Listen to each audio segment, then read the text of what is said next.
Hey, what is going on YouTube? It is your boy GZTV. We are here with yet another viewer suggested video from the same guy. Obviously, we have a series of videos that you wanted us to do. I'm going to do them because obviously there's no really pressing films that are coming out. There's no MCU stuff. Figured I'd take the time to kind of keep your guys' feedback in mind. But we are here to talk about the 1997 film George of the Jungle, a big part of a lot of people, at least my age's childhood, even though it came out before I was born. This was definitely something my parents put on when I was a kid. Just went back and watched this, and I mean, this movie is dumb as hell, let's be honest. Like, from an age standpoint, it nearly being 30 years old, it is a dumb movie, but you gotta love it. It's one of those movies that you really enjoy to just throw on, and it's a feel-good, very nostalgic, very fun 90s Disney film. Straight up 90s Disney. Straight up comfort. It's a really fun one. It's not one meant to take seriously. Obviously, Brendan Fraser, who we know from The Whale, I think I covered that on my channel, maybe I didn't, but he's in this movie. You have Leslie Mann, who is married to Judd Apatow, who's one of my favorite comedic directors of all time, and she was involved in a lot of his projects. So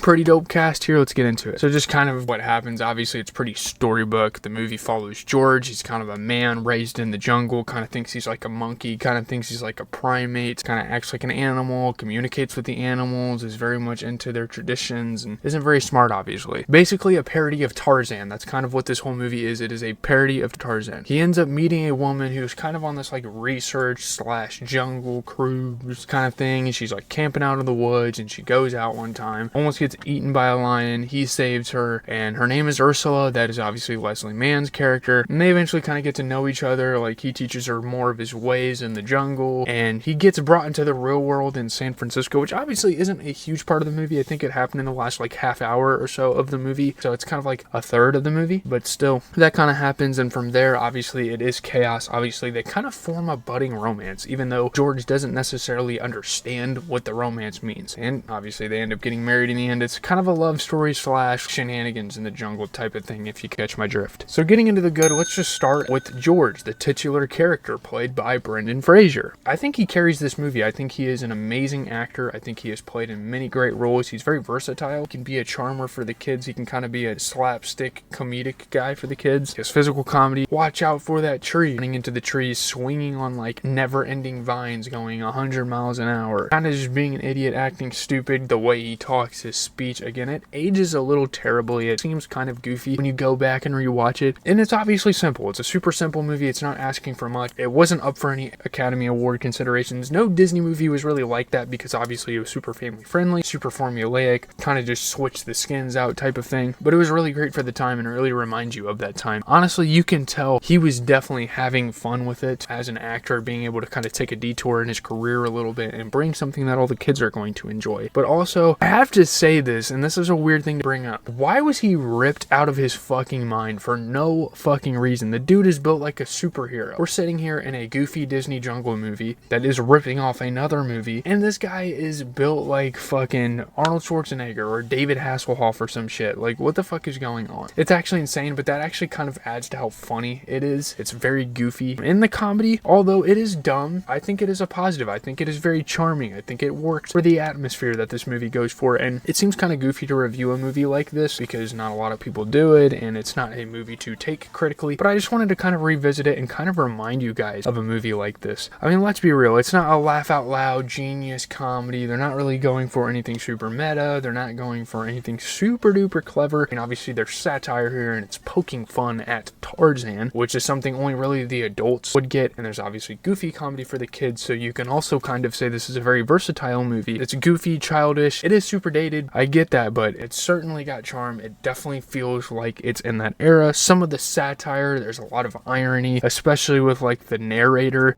Oh, no! Oh, no was right for the exhausted ape nappers. Why don't you say something constructive for a change? Like what we should do now? Because I don't like you. And then like the watch out for that tree. There's also just iconic comedy, even if it doesn't hold up as well as some other movies. And again, the satire does hit when you get older, and just adding on to the comedy, one of the main proponents of the comedy in this movie, low-key, the MVP of this film is the narrator. I think the narrator added a lot of fun to it. Might be the best part of the movie, kind of one of those little side things that really enhances what you get on screen. Just randomly kind of breaking the fourth wall and kind of being conscious of what this thing is, talking talking to the characters basically, and they like repeat them. I think that is absolutely hilarious. It is a little goofy. It is a little NPC-ish. You can kind of see it as that. It is very random to have something like that in the movie, but I think it works. I think it is a lot of fun. There's obviously not a lot of bad here. Getting into like George and Ursula's relationship, I can't really think of any specific scenes of the movie because this is kind of like a turn off your mind type of movie, kind of sit back. There's a lot of fucked up shit going on in the world. Let me enlighten myself. Let me charm my brain and make me feel good. It's like, oh, we just watched a horror movie. Let's turn on something happy before we go to bed type of thing. That's what you kind of get for this movie. But George and Ursula, I think it's actually a pretty sweet relationship, and I like it develops the way it does. It's got a classic outsider falls in love with civilized woman. That's obviously a trope as old as time. Or you fall in love with an animal, you fall in love with a monster. That's pretty old, but it works. And obviously the fact that it went to San Francisco, I think that was a very fun switch up from the jungle. I'm gonna be honest, I didn't really remember this movie going to the big city and having that sequence on the bridge and all the funny moments where George is out in public with the dress and they take him to like Giorgio Armani and he's like trying on these tough ass suits and shit. Brendan Fraser's got aura for this movie. Let's not get that fucked up. I really like that. I think that was refreshing to watch and it take that direction. There's obviously some kind of weird subtle jokes that they throw in as well that I didn't really remember as a kid, but here we go.